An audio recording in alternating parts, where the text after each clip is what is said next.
Welcome to Breaking Through Health Barriers. This is your host, Dr. Terry Winter, bringing you education, motivation, and inspiration for healthy living. I'm an educator, a registered nurse, a health podcaster, blogger, and newly videographer, and I'm so glad that you decided to listen in today. This is episode 8, and in today's episode, we will be discussing 3 things: emotional intelligence, how to find credible health-related websites, and the connection between sleep and weight. So let's get started. We're going to start off with emotional intelligence. So honestly, it wasn't until about 4 or 5 years ago that I even heard of this subject. And since then, I just keep seeing it pop up everywhere I look. A good place for us to start today is a definition of this term in case anyone out there is not familiar with it. So I found a definition in Psychology Today, and it basically says that emotional intelligence is the ability to identify and manage your own emotions and the emotions of others. And it's generally said that emotional intelligence is comprised of 3 basic skills. The first one is emotional awareness, the ability to identify your own emotions and those of others. So really just an identification. The second is the ability to harness emotions and apply them to tasks like thinking and problem solving. And thirdly, the ability to manage emotions, including the ability to regulate your own emotions and the ability to cheer up or calm down another person. So that is the definition we're going to start with. I would also note that sometimes emotional intelligence is considered an EQ, or emotional quotient, and that's probably similar to the times you've heard the phrase IQ, intelligence quotient. Merriam-Webster's dictionary defines IQ as a number used to express the apparent relative intelligence of a person. So we're all born with varying levels of intelligence, and the IQ test helps us determine how intelligent we are as compared to others of our same age. Likewise, we all have an emotional intelligence quotient too. We handle things differently. Some people might be very upset easily and burst into tears and stomp out of the room, slam doors, all types of things. And other people might be very calm and handle things with much more control. So a question that I asked is, can you measure EQ? Can you measure emotional intelligence? And the answer is yes. There's actually a book that's available if you're interested in purchasing it. It's called Emotional Intelligence 2.0, and it's written by Travis Bradbury and Gene Greaves. And basically, they start off by presenting you with an explanation of emotional intelligence, much more in detail than my definition. And then they offer you an opportunity to take an online test to determine your personal EQ score. The book then goes into lots of details, several sections that provide strategies for improving your EQ. Yes, that actually means that you can get better in a certain area, which is really cool. You're not just left the way that God made you. Improvement is possible. So I found that very exciting. So let's talk a little bit about EQ improvement strategies. So when it comes to improvement strategies, they break down emotional intelligence into 4 main attributes, and each of these areas has potential for improvement. In some ways, they resemble the first 3 categories that I mentioned early on, but they are a little bit different, and you can find information in books and online about these strategies, and also certainly professional counselors. So some people might be so out of control with their emotions due to a number of circumstances that could happen to you, life changes, different things that you've endured, and it may be appropriate for you to see a professional. The strategies that I'm going to refer you to are really from books and online resources, and you can find them very easily yourself. So these 4 main areas of strategies that you can use for improvement, I'm going to go through each of those. The first one is called self-awareness. So this basically means you recognize your own emotions and how they affect your thoughts and behaviors. You know your strengths, weaknesses, and have a general feeling of self-confidence. So although that might sound obvious that you're self-aware, have you ever noticed that in certain circumstances you get very agitated or you can't sit still? I know that I've been in situations with several people who all of a sudden their knee starts to bounce. They're talking about something that is upsetting to them or very personal, perhaps that they haven't shared with another person before, and off goes the knee. The knee's bouncing away like crazy. That's like a stress relief type of thing. So often what I find is the person doing it isn't aware of it. They don't realize that their knee could be hitting the top of the desk or something like that because it's bouncing so intently. So self-awareness is something that if somebody told you, do you know you're bouncing your knee? Certainly, then you'd start to be more aware of it. So that's the kind of strategies we're talking about with self-awareness, becoming more aware that you're doing something.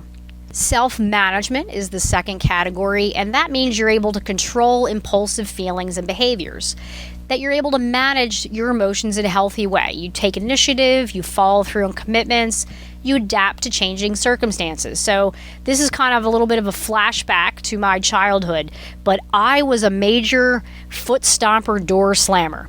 So we had a 2-story home, or actually 3-story if you consider the basement as one of the stories.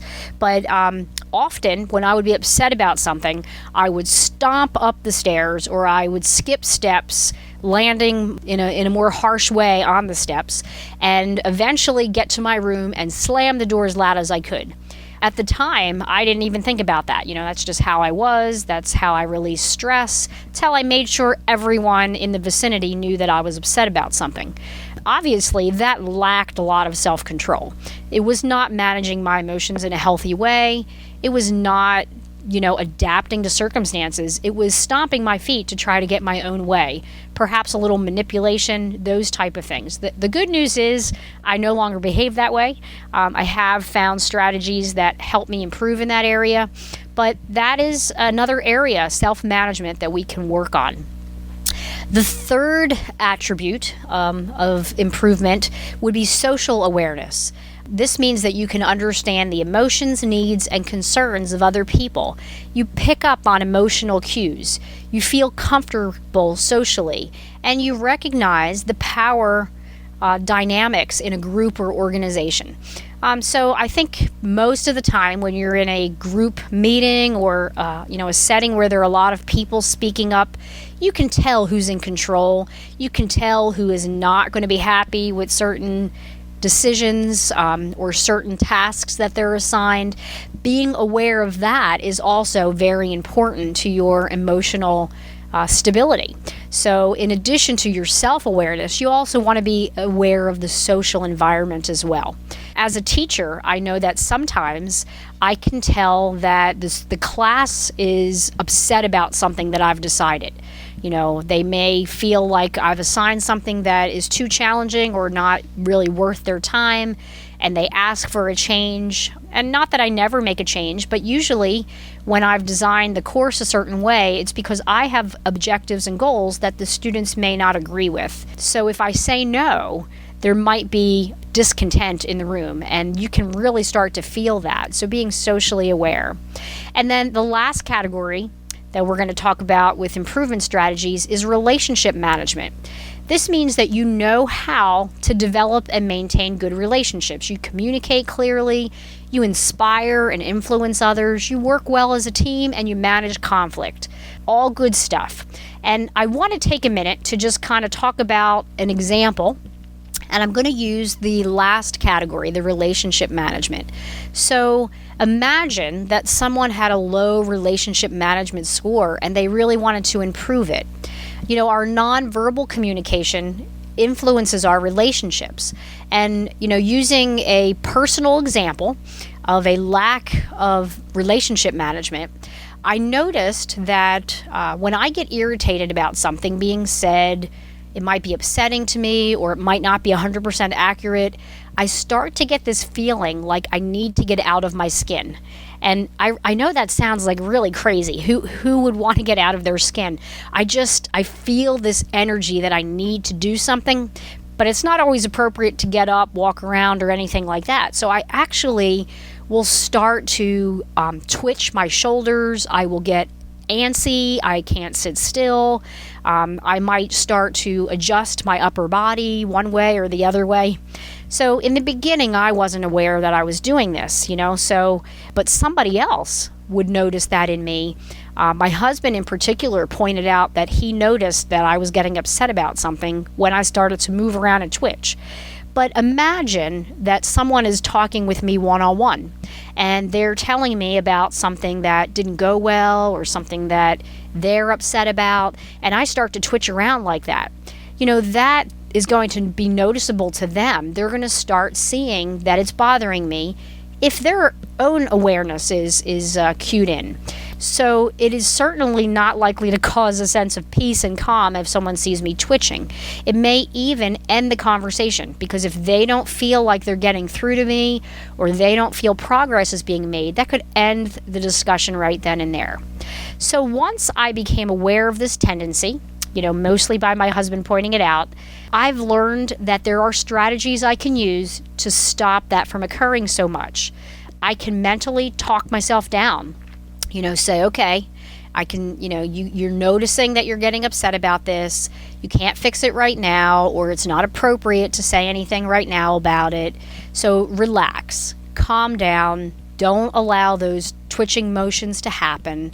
Sometimes you can do things like controlled breathing. You might even think to yourself that you're counting backwards from 10 to 0, a variety of different things. So my main point here with these strategies is that it doesn't matter what area you're weak in. Now, no one's going to be getting perfect scores in all these areas, but whatever area you're weak in, there is potential to improve. So that's really an exciting thing.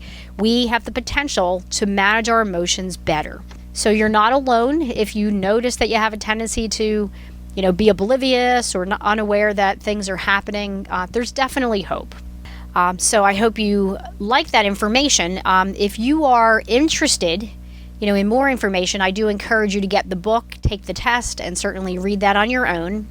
I have a few more things to say on the subject. For one, why do we even care about emotional intelligence? Does it really matter? Well, IQ isn't enough on its own for us to be successful in life. You could be really, really smart.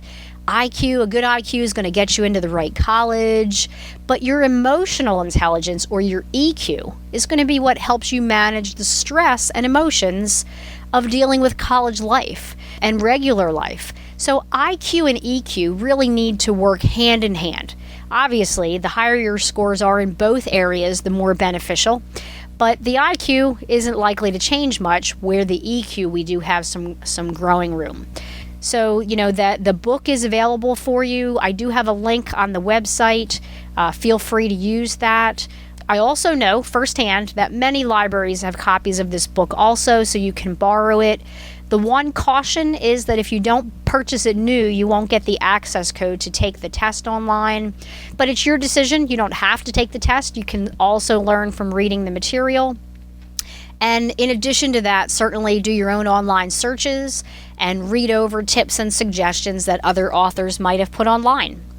Okay, moving into the next section, Dr. Terry's Health Tip and Challenge of the Week. Well, interestingly enough, as I was just mentioning doing online searches, today's health tip is actually called Finding Credible Health Resources Online. So this is a way for you to use search engines wisely, realize you can't believe everything that you read, and you'll be able to better determine whether something is valuable, believable, and something you should use in life or not. So, how are you going to do this? There is a resource called Health on the Net. It's one way that you can figure out if a website is credible or not. And what they do is, if a website has gone through the proper checks and has obtained credible status, they will get what's called the HON code, the Health on the Net code. And I encourage you to check out the website. It's actually hon.ch. It is not originated in the United States, so that has a different kind of ending there. But this Health on the Net Foundation created this website, and it's really cool. They happen to be celebrating their 20th year, and I'm sure many of you haven't even heard about it before, and here they are celebrating a 20th year already. So what is Health on the Net, the HON code? Well, HON actually has several types of services that they offer. Some are for individuals, some are for health professionals. They even have a search engine that will bring up only sites that have received the HON stamp of approval. And I've included a link of what the HON stamp of approval looks like on my website. You can check that out or check it out directly on their website. But I want to talk to you a little bit more about this certification process. So, when you think about it, what makes a website believable?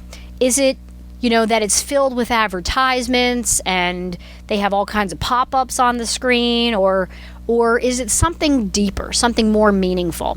Well, HON, Health on the Net, has come up with 8 areas that they feel you must be adequate in order to get the certification stamp of approval. And I'm going to review these with you just so that you can kind of get an idea of what you're looking for. So first of all, it needs to be authoritative. Are you going to believe medical information that was, posted by the local fisherman? Probably not. Not because the fisherman isn't smart, but the fisherman is not an authority on health material. The fisherman is an expert on fishing. So the first authoritative principle means that you must have information that is from a medical professional. That could be a doctor, could be a nurse, could be a dietitian, a physical therapist, pharmacist, etc., but it needs to be someone who is truly a medical professional. The second is it is complementarity, and that means it complements what your healthcare provider is going to provide. It doesn't replace it.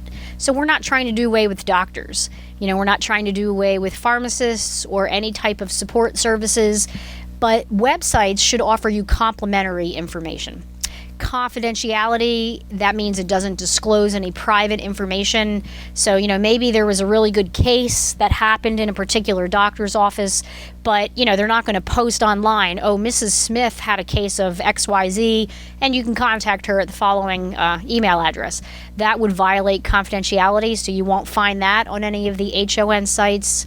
Attribution, meaning that it gives proper credit to any references that are being used. So that means links, or at least pointing people in the right direction of, where studies were done or who said certain quotes and things like that. Justifiability means that any claims are indeed supported by research. We're not just saying, people tend to belch after a lot of carbonated soda. Although that may be true, we want to provide a research study that says, in this many studies, we found that XYZ occurred. So justifiable information. Transparency is our 6th one. No one's trying to hide anything. They will very willingly provide contact information, email, phone, address even, so that you can reach them if you need to discuss something with them or you want more information. They're very out there for the world to reach. The next one, 7th one, financial disclosure. Any sources of funding are made readily known and available to you, so you don't have to question, what, is somebody giving them money to say this? No, it's right out there. If there is anyone supporting research or supporting a cause, you'll know that very easily. And then the final certification principle is their advertising policy. So I'm not going to get into the policy right now, but it is available online for you, and I do have a link to the 8 principles in my show notes. But it basically says they follow the policy. So, information should be providing you first educational material. And then sometimes it is appropriate for a link to a website that provides a product. That might be okay, but they have to follow the official advertising policy. So today's challenge of the week is that I want you to go to the Health on the Net search engine and enter a topic that you're interested in. So any topic is fine, whatever floats your boat, so to speak. And I want you to see how many credible health resources come up on your topic. So I went and I entered Zika virus to see how many hits would come up on that. Over 6 million hits came up in just about 50 seconds. Wow, I was totally impressed. And we're not talking about everybody online that's ever mentioned Zika virus. These are specifically sites worldwide that have gone through the accreditation or credibility process, and they have received the HON stamp of approval as credible health-related websites. So it's really cool, and instead of just randomly searching a search engine and finding tons and tons of stuff that may have no credibility, may have no authority, use this search engine and you will be amazed at how many great quality websites you'll find. Okay, moving right along, we have our second main topic, the third part of our show today, the sleep-weight connection. So earlier this week, if you're one of my blog readers, you know that I posted a blog entitled "A Lack of Sleep Can Sabotage Your Weight Loss Plans." And if you haven't read it, I certainly encourage you to check that out. While I was doing my research for this topic, I came across several things that I hadn't really heard before. And I felt that if I, as a healthcare professional, hadn't really heard about them, that probably many of you hadn't either. So I want to share a few of those highlights with you today. And I created an infographic which kind of summarizes these for you in a visual format. And it's available both on the blog that I mentioned as well as the podcast show notes for today's show. Check that out. You can kind of get a sense of what I'm talking about a little bit better. But the main point that I want you to take away from this is that lack of sleep truly does impact your ability to lose weight. Now, while sleeping enough isn't going to help you lose weight, sleeping too little can sabotage your efforts. So how does it do that? How could sleeping too little, sleep deprivation, actually cause me problems losing weight? This is very interesting. So the three things that can happen is, first of all, can affect your brain. The frontal lobe doesn't fully wake up if you don't have an adequate night of sleep. It tends to be in a little bit of a fog all day. Now, obviously, we can't see the frontal lobe under our skull. However, that frontal lobe is really important. It's important for decision making, thinking, studying, planning, all kinds of higher level function. So when you think about it, when it comes to a decision whether or not you should have broccoli or cheesecake, a tired brain is more likely to make a bad choice. It's not going to think about the vitamins and minerals that might be in that broccoli. It's going to think about, wow, that cheesecake would taste really good. So those are the kind of things that we're talking about. When the brain is not well rested, your frontal lobe is not going to function optimally, and you're likely to make bad choices. The second main area is hormones. So sleep deprivation can cause changes in your ghrelin, leptin, cortisol, and insulin. And I'm not going to tell you all the details about those right now, but please certainly feel free to read the details in my blog post. But in a nutshell, what I can say is you'll end up hungrier, not satisfied as quickly when you do eat, and your body will have a tendency to store more fat, all because you didn't sleep well enough. So major problems with hormones. The third area is that without enough sleep, you lack energy. So this is, pretty obvious stuff, but who wants to exercise when you're exhausted? Certainly not me.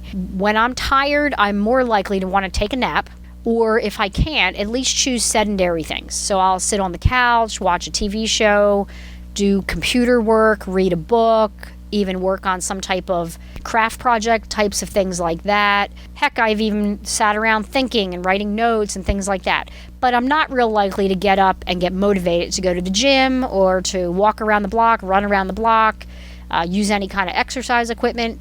But, which one's going to burn us more calories? Sitting on the couch reading, or getting your butt to the gym and burning some calories? So once again, that lack of sleep comes in and affects our behavior. So those are some of the highlights from my blog post this week on how sleep can really mess up your weight loss efforts. I do encourage you to read more in the blog post itself, but really just that takeaway is most important, that adequate sleep is a part of your healthy living plan. So you need to make every effort possible to get a decent night of sleep. And by that, I generally mean about 7 to 9 hours a night. on a regular basis, or if not, every single night. I know some of you with young children and other responsibilities during the night, or people who work night shift, it may be really challenging for you to get that, but you want to do that as often as you possibly can to get an adequate night of sleep. So a few reflection questions for you. First of all, do you consider yourself an emotionally intelligent person? And in what ways could you benefit from some improvement strategies? I think no matter how emotionally stable and intelligent we are, how high our EQ is, I think there's always ways that we can improve. So I encourage you to really reflect on that, think about that, come up with something that needs to get better, and then start the search to find some strategies to improve it. Our second reflection question, have you ever heard of the HON code? Whether you have or not, I encourage you to make a point to go to the website today and check out a health topic of interest to you. You will be amazed at how much information is on there. And then last but not least, our third reflection question, how's your sleep been lately? Do you need to find ways to get more of it? If so, what's one thing that you can do to help yourself make a positive change in your sleep habits this week? Okay, so just a reminder, you can subscribe, rate, and review Breaking Through Health Barriers on iTunes. Also, please feel free to subscribe to the podcast so that you don't miss any episodes. You're invited also to check out my website, drterrywenner.com, and sign up for regular website updates. And in that, you'll get a free tool to help gauge your health status and maybe help yourself work on some plans. I did start YouTube videos recently, and this past week's YouTube video talked about healthy living plans. So that would be a great thing for you to check out as well. I have Twitter account, Instagram account, Pinterest, and Google+, and now the YouTube as well. So a social presence on all those sites, and whichever one floats your boat you're most interested in, I invite you to check out. This is Dr. Terry Wenner. Together, we're going to break through as many health barriers as possible to live happier, healthier lives. I'll be posting one more podcast in 2016. It'll be on New Year's Eve. And then in 2017, I'm going to be starting interviews with guests on a variety of health-related topics. If you'd like to be a guest, I certainly invite you to drop me an email. The best email to reach me at is terry@drterrywenner.com, or just click on my website and click on the contact button. I will get your message there as well. Until next time, enjoy each and every day you're given, and have a wonderful Christmas season.